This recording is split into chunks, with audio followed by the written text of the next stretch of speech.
Today we take a look back at the offshoots of The Lion King. Well before there was the live-action remake, there has been a Lion King universe, if you will. It started quickly in 1995 with Timon and Pumbaa in their own TV series, similar to that of Bing Crosby and Bob Hope on their road to adventures. Writer, creator, Bob Sganaway. I was a writer on a show called Two Stupid Dogs, which was at Hanna-Barbera back in the day. This is before the Cartoon Network. And right around then, at Hanna-Barbera, they were starting to form the idea to start the Cartoon Network. So everybody was working on show ideas. There were a lot of people there, Ginny Tartakovsky and Craig McCracken. Everybody was working on show ideas. And a friend of mine who I worked with there, a storyboard artist, and I came up with a show called The Many Hats of Leon and Rufus, which was a buddy comedy show about a frog and a bear who can't hold down a job. And Two Stupid Dogs, the show we were on, was a buddy show as well. So a friend of ours at TV Animation, Disney TV Animation, called because they were looking for a buddy comedy show as a spinoff of Lion King using Timon and Pumbaa. And so we went over to Disney TV and pitched our show, not to try to sell that show, but just to, pitch a show. This is the kind of thing that we would do.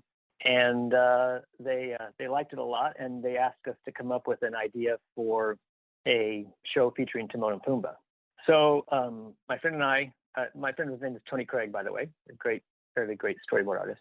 He and I went off and came up with our idea, which was basically a traveling show. We thought it'd be great for Timon and Pumbaa to be meeting lots of new animals.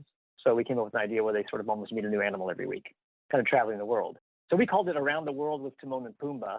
And we went out, we went over to the Salvation Army and bought a suitcase. We made a logo, put that on the side of the suitcase. My friend Tony, he did, I think, 4 pieces of art. And we came in and we put the suitcase on the table, opened it up so that the logo was facing the room, and then pitched the show with those 4 pieces of art, kind of featuring Timon and Pumbaa in different sort of environments around the world. And they responded well. And I think, I'm going to guess that within a month we were there making it. At the time, again, because it was a sort of a smaller and more sort of a satellite operation, the Disney Afternoon, the decisions could be made in-house and quickly, which was nice. The executives were all great. There was an executive by the name of Jay Piccuto who was there, who was terrific. And so we didn't know any different. That seemed normal. We didn't do a pilot or anything like that. We just went straight into the show based on the pitch. At least that's my knowledge. Maybe I'm blocking some sort of long period, but no, it seemed it didn't seem unusual at the time. Now there's a lot more making a pilot and focus testing and all those sorts of things. But at the time, no, it was like, hey, it's Timon and Pumbaa. This is a funny idea. We all like we like these, we like this idea. We like the team, and so we were off and making it. And a unique thing actually about it was my friend Tony Craig and I were the writer. They wanted to hire us as sort of, I was going to do the writing and Tony was going to do the boarding and directing. But we were sort of interested in in kind of making the show as a team, kind of a writer, director, artist team. So we made the deal that we would both basically creatively run the show and kind of divvy up the responsibilities how we felt best. So I was more writing, Tony was drawing, I was a little bit more into maybe the mixes, things like that. So it was actually interesting because I went from just writing to basically running the show. Yeah, it was actually a pretty smooth operation. I mean, I guess the thing that the mistake made by us would be when you're making a series, it's never probably the best idea to make your show about a traveling show because you end up eating through sets and characters so much. So if you want to maintain a higher quality, you want to maybe be able to have to not design as many sets and characters. So pitching a show where it's basically a new location and new characters every episode sounds fun, but actually is very taxing on everyone because there's not a lot of reuse. So in hindsight, that might not be the best thing to do, but we didn't know any better. Timon and Pumbaa spanned 85 episodes on the Disney Afternoon. Then The Lion King was quiet again for a bit. But then, in 1998, there was finally a sequel to Disney's Juggernaut. But the 90s were different, and instead of taking the property to the big screen, Disney opted for a direct-to-video release, Lion King 2, Simba's Pride, which seems unconscionable based on how the company now operates. But simply think of it as streaming for that age, where Disney keeps all the money they make and they don't have to pay any theaters. Here's the story behind the sequel, with director Dale Rooney, who co-directed the film with Rob DeLuca. So I started at Disney. I came in on a short project. A short film. It was Disney Toon Studio, or whatever it was called at the time, wanted to do more sophisticated or edgy material. And so they wanted to do a short that was kind of like The Real World, but with animated characters. And so they wanted to do The Three Little Pigs. And I thought it was a really fun idea and outside the usual Disney box. And the script was terrible. It was really, really awful. And so I got hired to do it. And then I went to the head of the division. I said, so I don't think the script works. Can I show you what I would do with it? And she said, go ahead. And I had the most fun I ever had in my life, just being let loose.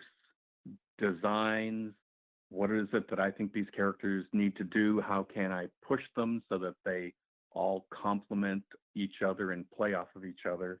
And so I did, I rewrote the script. And so the author, of course, got the credit for it, but I don't care. I got to direct it and I got to do exactly what I wanted. So that's how it started. I think they were really impressed with how much I took ownership of the project. So they offered me Lady and the Tramp as a sequel. And it's one of my favorite Disney films of all time. And I went, oh my God, I'll do anything for that. So they pitched me the story and I loved the story. I loved the writers. Jumped into that. In the middle of developing it, I got a call from the head of the studio and she wanted me to come and see her on Saturday at her place. So I thought, oh my God, I'm going to get fired. Oh, this is going to be really painful, because I loved it there. I was having so much fun. You know, why does somebody call you and tell you to come to their place if it isn't bad news? So I go to her place that Saturday, dreading what's coming. She doesn't fire me. Instead, she tells me, so we really love what you're doing with Lady and the Tramp 2, and we're having a problem with Lion King 2, where we feel like it's just not delivering for what it needs to be, and we want you to come in and take a look at it. So what that means is we want you to stop Lady and the Tramp 2. We will actually let it just sort of spin for a while. You come in for a couple of months and get this thing back on track. So I was, of course, greatly relieved and flattered and validated. So I went in, looked at the project, and while I don't remember what it is now, I instantly knew what was wrong and I knew how to fix it. So I spent a couple of months doing that. And then I tried to step back and take over my own project again. And I felt like every time I stepped away, it started to go off track again. And so I'd go back and tweak, step back, and it just wasn't really the right combination of people to keep it on track. And it just sort of became apparent to me that I needed to stay on it, and I cared about it enough that I went to the head of our division and said, I think I need to stay on this project till it's completed. How can we do that? Because of Lady and the Tramp 2. And she said, we'll put it on hold and focus on this one, because this is the most important project for this division. And the big thing that I brought to the project was sort of like a visual / psychological understanding of Simba's issue, which was he had to deal with the dark side of how he of his family problems, his overprotectiveness of his daughter. And the way to do that was to show the reverse of Pride Rock, to reverse things as much as possible. So it's the flip side of the first movie. And I just thought that was a really smart way to approach this movie that might not even be obvious to anybody who was watching it. So that's sort of how it all happened. Well, the division, there's Disney Feature Animation, and I used to work at Disney Feature Animation. And this division was Disney TV Animation. And they, at the time, they were famous for doing DuckTales and, all the stuff that was done completely differently. It was done on a television schedule. Things were sent overseas to be animated. So the idea of doing sequels to Disney features was not a feature animation brainchild. It was the studio, I'm going to say Michael Eisner, the studio which was looking to expand a project's potential, expand the franchise, so that every Disney movie now is like a tentpole project. It's the main movie, it's a Broadway show, it's a musical, it's an ice capade show, it's everything you can think of. That's what they're always looking for. Sometimes they hit it big. Frozen, oh my gosh.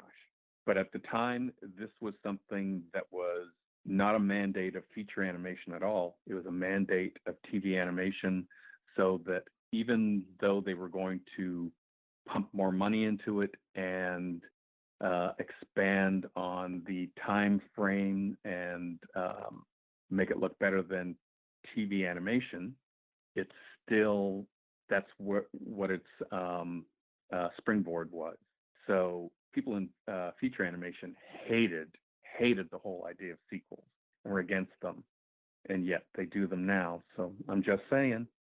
I don't think that anyone said to me, I hate what you're doing, but feature animation made it very clear that they were disgusted by the idea of a different division doing sequels. And so I was very much aware of that. And I actually am very good friends with Roger Allers, who was one of the directors of Lion King. So I did actually tell the studio that I needed to talk to Roger and say, this is what's being offered to me. I want you to tell me how comfortable or uncomfortable you are with this, knowing how much feature animation hates the idea of sequels. And if he'd said, I hate it, don't do it, I would have chosen my friend instead of a good career move and told them I can't do it. I'll do Lady and the Tramp too. But what Roger said was, I would rather be in your hands than someone else. So that was, the vote of confidence for me. So I always knew that feature animation hated everything that division did, that they would ruin the integrity of the first film, and whether it was they didn't think that there was another story, whether it was that it was taking something that they were very not entrenched, that's not the right word, that they held very near and dear to their hearts, and that you would do something less than spectacular with it. So yeah, I mean, I always knew it. I just was having so much fun, I didn't care. And I did the best that I could under that sort of TV umbrella, movie tune studio umbrella, since it was an expanded schedule. Yes, but no more pressure than my own standards, because I came from feature animation. So I was often a really big pill at the studio, insisting on things that were technical things that were feature designs and not part of their designs. One of the big things we fought about was the number of colored lines for each character. And I knew what they were for feature animation because we had that reference, and then TV animation did their version, which was cutting the number down. And I just kept pushing, trying to get more options. And it took a while to find a place where it worked so it wasn't an issue anymore. I did definitely carry the banner of feature animation with me. You know, part of it was just getting the sense of scale and grandeur of the first film. And so part of it was seeing scenes where it felt like, okay, this feels like a feature. There's one scene when it came in, I thought was really visually really satisfying. We shot it two different ways because it had kind of like a camera flare in it. And I couldn't decide whether the camera flare was distracting or not. And it was a scene where we pan across all the characters and the sun is behind one of the characters, and it's just very feature oriented. And with the camera flare, it was like, ooh, wow, that's fancy.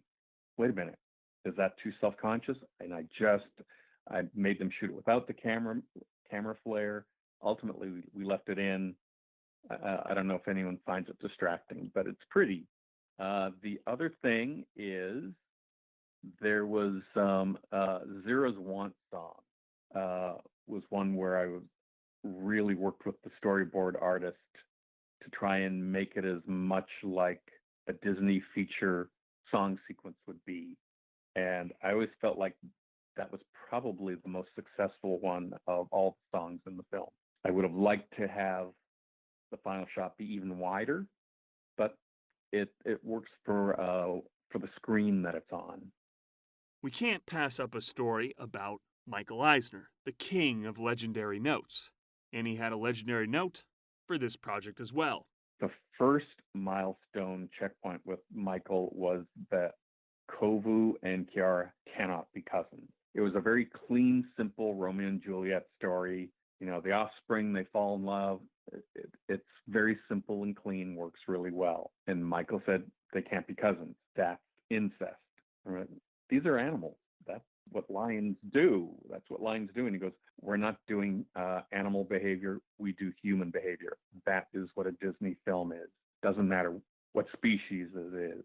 And we couldn't fight them. So it became this permutation of it, trying to not say that it's Scar's son.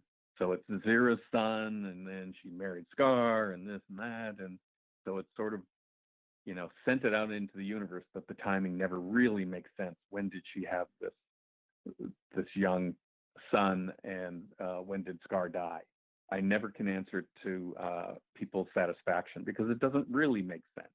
Oh well, not the first time Disney has ignored time frames in their movies. The other really big issue about the film was Zira's demise, and I wanted it to be her choice to die because she refused to change. And Michael didn't weigh in on it, which is pretty surprising because I would think that he would have been very insistent. So my guess is that our division worked with me, and they gave me a lot of leeway to try and prove my point, and ultimately I went with their version of it because of audience reaction. There was a point where I just thought, oh, I'm fighting an uphill battle. I need to just do it the studio way. So my guess is all that happened before he saw the finished film and gave a note about it, because I don't remember him sending down a directive. It did really well, you know, and I of course had fantasies that, you know, it's came out really well. Maybe they should release it theatrically. Of course, feature animation would have hated that. As of 2005, Lion King 2 is the largest direct-to-video movie of all time, with over $464 million worldwide in sales and rentals. So maybe Disney knew what they were doing after all by turning away from theaters.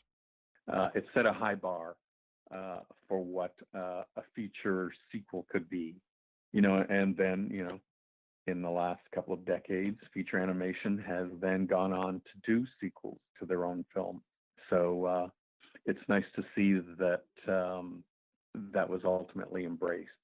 But a film as awe-inspiring as The Lion King doesn't deserve just one sequel. It deserves a sequel and a half. Lion King is Disney's third rail, a golden goose, a priceless painting that should not be touched, a studio gem.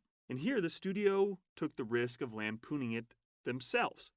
Not that The Lion King hadn't been lampooned in previous installments of Disney films like Lilo and Stitch, or Outside the Studio, with endless gags about Pride Rock. But Lion King 1.5 would be diving deep into the story of The Lion King, not only poking fun, but altering canon. It was as far away from the philosophy of Hakuna Matata as possible, as it was diving full on into the past. Writer, Tom Rogers. There was a division of Disney, became known as Disney Toon, which was started in kind of the heyday of the DVD home entertainment era, which is something that, has kind of taken a whole, it's basically, DVDs have basically disappeared now with the advent of online streaming services. But from the late 90s through the mid to late 2000s, DVD was a hugely profitable part of the business. And so there sort of sprung up an opportunity and a demand to make maybe lower budget sequels to some of the Disney movies that could be sold on DVD and, would be great for kids and families and kind of fill a family entertainment niche that maybe wasn't being addressed. And to be able to do it, feature animation budgets are very, very high, and they have to have a massive theatrical release to make their money back. But you could make a lower budget sequel and release it on DVD and have it, make economic sense and keep the audience, sort of happy and engaged with the characters that they like and want to know more stories about. So this division was started, and I became a staff writer there in 98.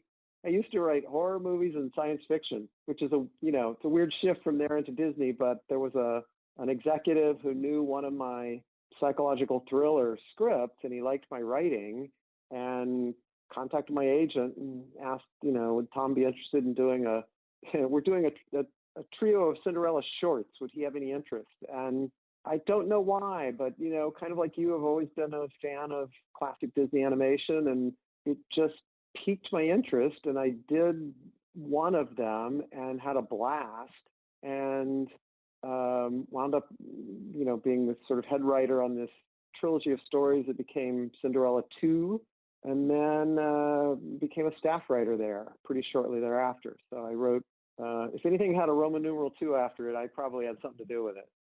So I was a writer on the Lady and the Tramp sequel and Cinderella 2, and I did some work on Jungle Book 2, and I wrote a sequel to Emperor's New Groove that was called Kronk's New Groove.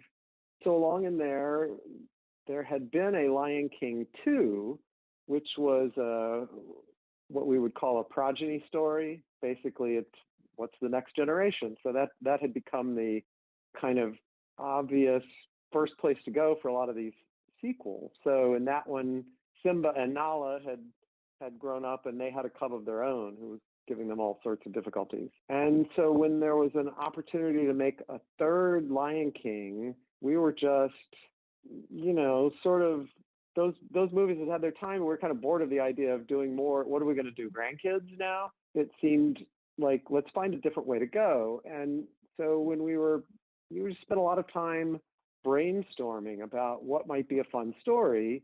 And we sort of went back and dug into the roots of Lion King, which kind of famously had Hamlet as an inspiration for the story, because uncle kills the father, marries the mother, is basically the story of Lion King. And when we were thinking about that, we became aware of the Tom Stoppard play, Rosencrantz and Guildenstern Are Dead, which is Stoppard's retelling of Hamlet from the point of view of these two really minor walk-on characters. But how when you tell the story with those two guys as protagonists, the story is all about them.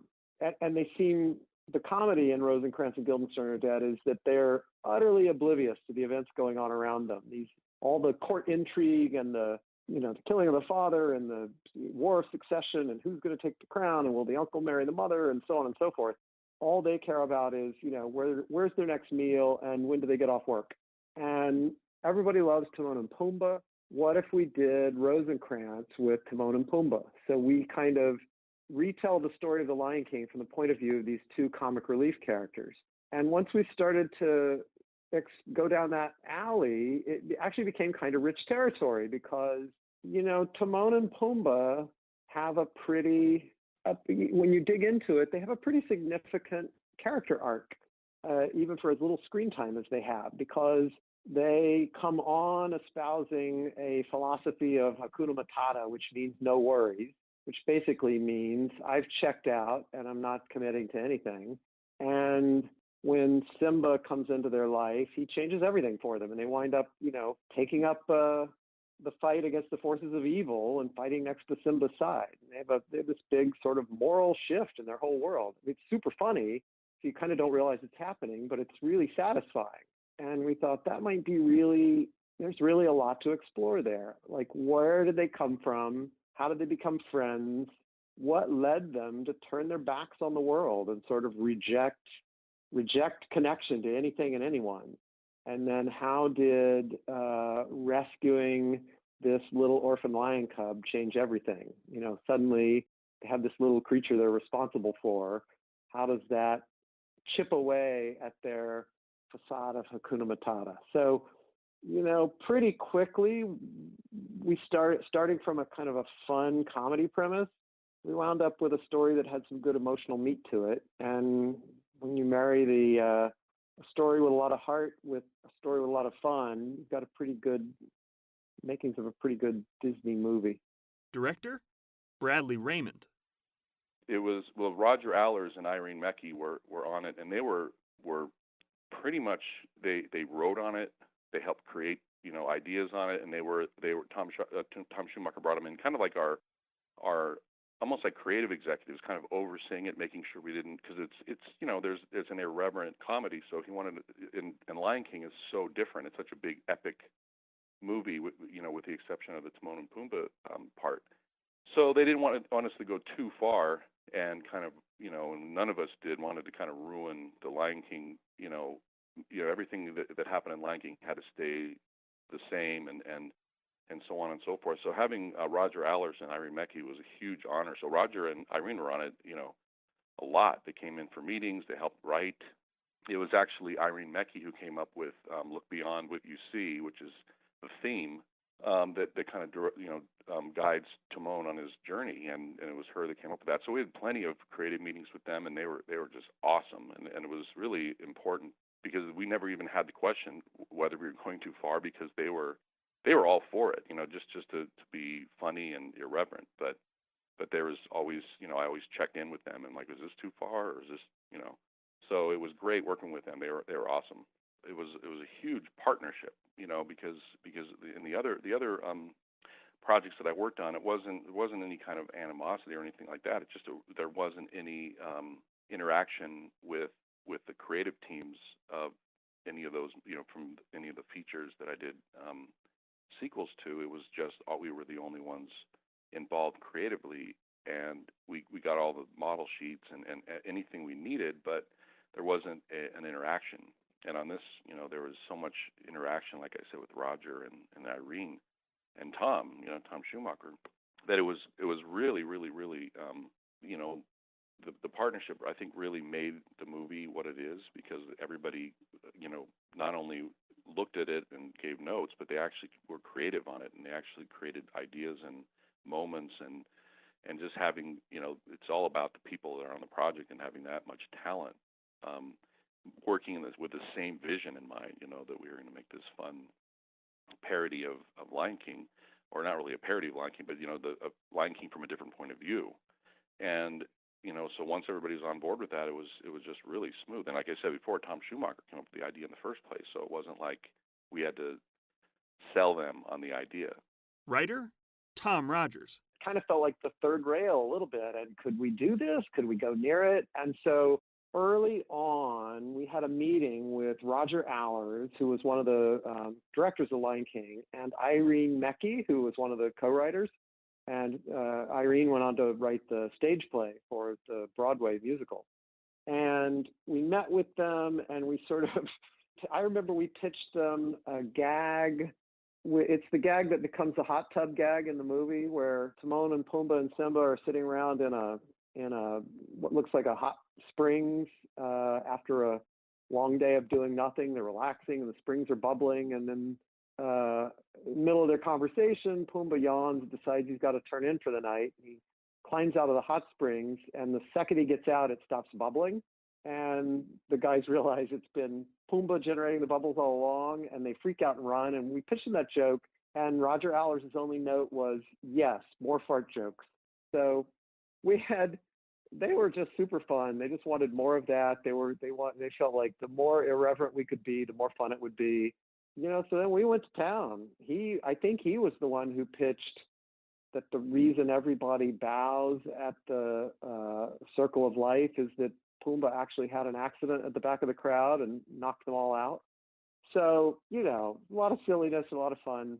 It was great to have permission from the people who created it to just go crazy. So we did. In any event, so we pitched different versions of this to them several different times. And, we had a lot of swings and misses. I remember pitching to them once, and when I finished the pitch, the fellow who's head of animation looked at me and he says, "Beautifully pitched, completely wrong." And we went back to the drawing board. So it was a pitch for 1.5, and it was not fully baked. And I don't think we had the Tom Stoppard kind of motif in our heads yet. So yeah, we pitched a number of misses before we started throwing strikes. And I think I may have pitched the Mystery Science Theater kind of wraparound with almost like Timon and Pumbaa sitting in a theater and rewatching their old movie and commenting on it as if they were Tom Servo and Crow the Robot. I may have pitched that somewhere along the way. It was another way to kind of break the fourth wall, be a little bit meta, even meta about our own business, because they're sitting there watching a DVD of their movie while we're on the on the DVD of our movie. Those kinds of nutty little twists. They just sort of, an idea evolves like that over time. So we had a bunch of pitches that probably had elements of the final movie, but they weren't stitched together into a whole that made sense. But eventually that's what we landed on. We would do a combination of recording people in studio and then sometimes through an ISDN patch with New York. We did do one trip to New York to record Nathan Lane early on. And in fact, he was pretty tough on us about the script at that time. I remember the first time we went through it, he was not a big fan. And and he was right. We hadn't really pushed hard enough on the comedy. It's an unpleasant experience having somebody that talented and knowledgeable kind of rip you a new one for not having delivered, but it also was highly motivating and sent us back to the writing room to do tons of rewriting and get it to the place where it needed to be. So I don't know. Sometimes a kick in the ass is kind of what you need to not be complacent about where you've landed. Honestly, I think it was just that the lines weren't landing. The jokes were a little on the lame side, and at that point, I don't think we had. That may have been when these memories are now almost 2 decades old, going back into development. But so it's a little fuzzy. But I think that may have been when we kind of pulled back, went back into story development, retooled, and that may have been when we landed on the behind the sequel conceit. We were going to go behind the scenes of the original and really kind of poke fun at the whole thing. I think it may have been at that time more of a straight ahead, how did Timon and Pumbaa become friends, and not as much of the fun of discovering that they were actually there through all the scenes of The Lion King and you just didn't know it. And so that kind of added the element of playfulness and mischief that the movie needed to work. And I think that all came out of that unhappy first session with Nathan Lane. Director? Bradley Raymond. There was one moment that we had, and we had actually had a big screening, and there was a moment when, when they get to the elephant graveyard, and Timon's trying to convince Pumbaa it's okay. He goes, "What can possibly happen here?" And an elephant dies, and it was a huge laugh. And Roy Disney was in the screening, and that was the only note we got: is you can't have an animal dying in a Disney movie. And I totally understand that. It wasn't graphic. It was just sort of a comedic boom, this big giant, and everything falls apart, and they have to run out of that location. And we kind of, we just realized, that was too far. So that was, you can't make, that's not really a funny thing looking back on it, but it was an elephant graveyard. So just one of those ideas, and there was plenty of ideas, and we ended up with Mufasa showing up. Yeah, they let us really put in all the production value that they did for the feature, and we actually used exact footage from Lion King. So throughout the movie, there's the scenes you see that are from Lion King were not reproduced. They're actually literally the scenes from the feature. So in animation, a lot of times on the direct-to-videos, you have to reduce the ink line colors on the characters and different things that help that push the budget up. But because we're literally cutting from Lion King 1 to the next shot was our shot, in Lion King 1.5, that we had to keep everything equal production value. So it was amazing to have that opportunity, and having the partnership with Tom Schumacher and Roger Allers and Irene Mecchi, coming in all the time and being a part of it, as opposed to us doing it and having to ask permission. We had no problems, getting that, and not only that, but we got the music from the feature, and so forth. So it really feels like you're watching that movie from a different point of view. The major challenge, it turned out to be, a blessing, was just the production value. When you have to have a production value that matches a movie as great as Lion King, it was a big challenge for us all. But we ended up using the studio who animated it was in Australia. It was the Disney-owned studio in Australia, and they were just some amazing animators there. And our lead animator, or our lead for the entire production that was overseeing production there, was Ryan O'Loughlin. He was their best animator, and I was so worried. I'm like, oh man, we're losing our best animator, and he's just going to be overseeing them. But he was integral to, capturing the vision that we were all looking for, and they just did a spectacular job. They really, really were dedicated, and you can really see it in the final result that it really does match beautifully with Lion King 1. It was just a collective effort. We developed this very carefully. It wasn't like a rush to get through and try to get this done. Everybody knew how important it was to the studio, and of course, just the legacy of Lion King. And so everybody really took a collective effort, and everybody really, really, was focused on it and excited about it. It was a really fun production, and it was always the same vision all the way throughout, and all of our screenings were really brainstorms of what can we do to make this funnier, what can we do to make this moment even better, and all that was just a great experience, having that kind of production, because a lot of times, sometimes it doesn't go that way, and it's a struggle trying to find the story or find, what is it that we're not seeing. This was a lot smoother. And then all the way across, from into post, doing the score and getting into post, everything just lined up beautifully. It was really amazing. After The Lion King 1.5, the franchise lay dormant until 2015, when Lion King returned to television with the premiere of The Lion Guard. The show follows Kion, son of Simba, who, along with his friends, must protect the circle of life. Creator, Ford Riley. Timon and Pumbaa was the first writing experience, professional writing experience I had. I wrote 3 freelance episodes, but I was also, before that, I had been working as the assistant to the executive producers, so I kind of got a sense of what they liked, what they didn't like, and saw all their notes and all their script changes. So that was a really amazing experience in terms of, an aspiring young writer getting to see, under the hood of an animated series. It was pretty amazing, and helped me in my own writing when I had the opportunity to write for it. Emily Hart, who was the development person at the time, was pretty cagey about it. It's like she wanted to meet with me about, a classic property that they're thinking of taking, sort of a relaunch. And I didn't find out that it was The Lion King until I was in the room with her. And she's like, well, you had success with Special Agent Oso doing boys shows. And I know that you've worked on Timon and Pumbaa, so you know the franchise. We're going out to a bunch of writers, see what you can come up with.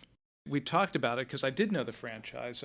Lion King 2 Simba's Pride was done while I was at TV Animation. Same with Lion King 1.5. So I knew, like the heir to the throne was Kiara.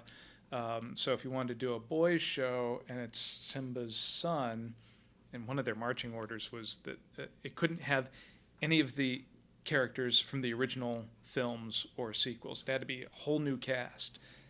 And like, okay, well, Simba's son won't grow up to be king, but, maybe he and his buddies have fun in the Pride Lands doing something. She liked the idea of, Simba having a son and it focusing on him not being king, but it needed something more than that. And so I went home that night. It was a Thursday. Every Thursday, my son and his buddies would play in the park. They have this imaginary superhero team. And he came back and he was telling me about his superhero adventures. And I'm like, oh, that's the way into this thing. It's Lion and his friends, and they're protecting the Pride Lands and defending the Circle of Life, and they're the Lion Guard. And so, I figured out, okay, a superhero team, they've got to be, like the fiercest, the bravest, fastest, strongest, keenest of sight. Went online and found, clip art images of animals and put it all together, looked up Swahili names using Google Translate to, for all the characters' names, and then went up and pitched it to my son and said, okay, I've got this idea. It's this group of animals, and, he hadn't seen The Lion King, by the way. It's this group of animals, and they're, defending all the herds, and, the strongest, fastest, bravest, keenest of sight. And he's like, that's all right, Dad. And he walks off, and I'm like, later that night, I go up to his room, and I see he's pulled out all his little plastic animals, and he's playing with them. I'm like, what are you doing, guy? He's like, oh, I'm playing Lion Guard. I'm like, oh, yes. So the next morning, I called up Emily, and I said, I've got it. When can I come in and pitch it? And I pitched it 2 weeks later. It's the tagline was The Avengers Meets the Lion King. And the Avengers hadn't premiered yet. And so, there was a bit of explaining who these comic book Avengers were.